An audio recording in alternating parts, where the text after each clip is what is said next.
Pemirsa, progres perbaikan jalan jebol di depan Pasar Bajra, Kecamatan Selemadag terus dikebut. Setelah beberapa pekan menjadi perhatian masyarakat dan pengguna jalan, pada hari ke-10 perbaikan memasuki tahap pengaspalan.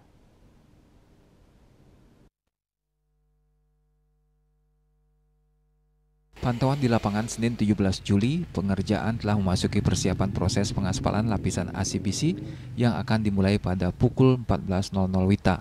Proses ini dilakukan setelah sebelumnya merampungkan proses finishing, memperbaiki atau memulihkan fungsi lapisan pondasi jalan. Proses ini diperkirakan membutuhkan waktu sekitar 2 hari, termasuk pembersihan akhir. Namun meski fisik jalan diperkirakan rampung Sabtu ini, jalan tersebut belum langsung bisa dilalui kendaraan. Ada satu tahapan penting yang masih dinantikan, yakni pembukaan akses jalan open traffic secara resmi oleh Gubernur Bali yang direncanakan berlangsung pada hari Minggu. Penjabat pembuat komitmen pelaksanaan Jalan Nasional PJN Wilayah 1 Provinsi Bali, Pramono Tri Yulianto mengatakan, pihaknya mengusahakan Sabtu ini sudah tuntas semua termasuk pembersihan.